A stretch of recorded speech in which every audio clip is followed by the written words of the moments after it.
Saan? Doon sa harap ng tindahan. Pumasok ko sa itim na kotse at may kausap ka nung nakita ka namin. Nakikipag-usap lang naman pala eh. Anong problema dun? Oo nga naman, Nay. Sita. Marge! Bakit sa labas siya makikipagtagpo, Marge? Bakit hindi ito? Ang laki ng bahay. Pwede sila dito mag-usap, di ba? Hindi ka ba natutuda nun? Nak, ang dami nangyari sa buhay mo nito mga nagdaang araw. Kaya hindi mo maalis sa akin na maghinala sa lahat, Marge. Nay, tama na mo. Nalalaan si Joy. Hindi, ate. Okay lang. Magpapaliwanag ako sa inyong lahat.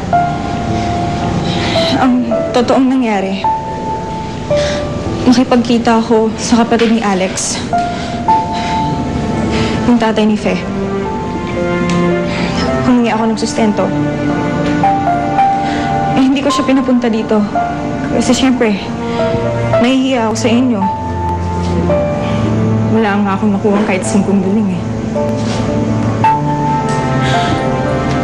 Kaya sana, huwag niyo akong pagbintangan.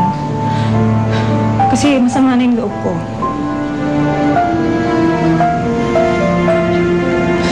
Hindi niyo alam kung gaano ako minamaliit ng pamilya nila. Kinapalan ko lang yung mukha ko. Para sa anak ko. Siyempre, ayoko rin na kayo lang ang gumagawa ng lahat para sa akin.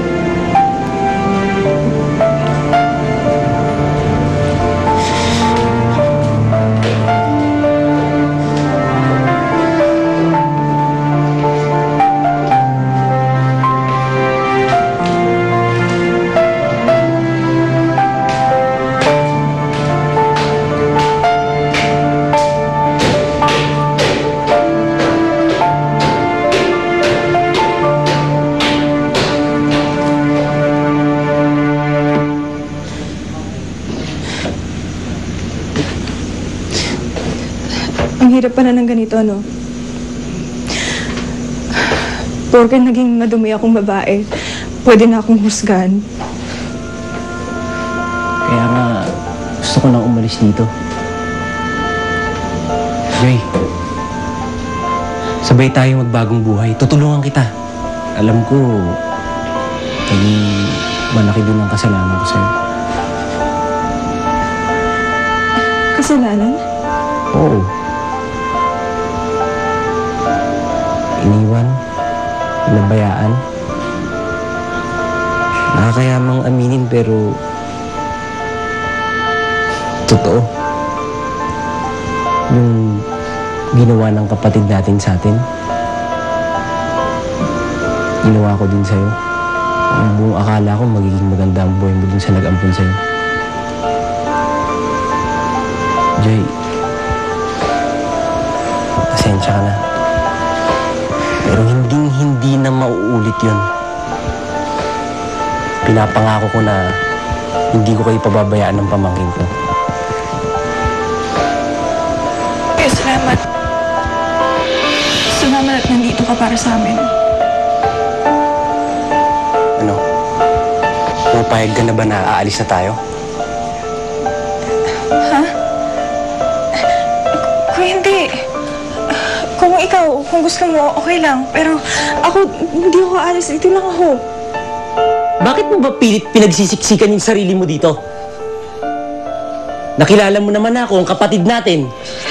May kailangan ka ba sa kanya? Hindi, pero... Kuya, syempre gusto ko buo tayo. Isa pa, kuya, may anak na ako. Syempre, ayoko naman na palipat-lipat kami kung saan-saan.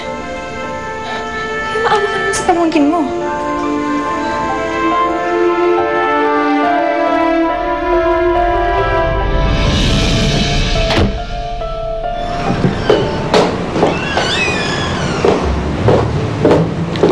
Wow, all set for the party?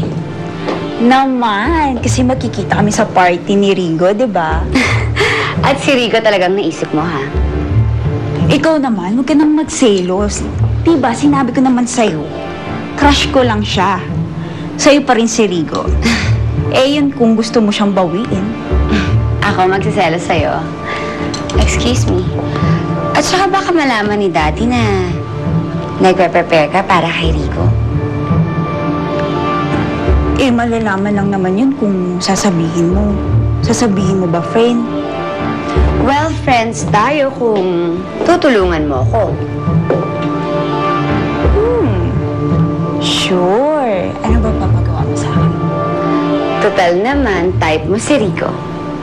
Gusto kong akitin mo siya. Sirain mo ang relasyon nilang dalawa ni Marge. Then drop him like a hot potato. Teka.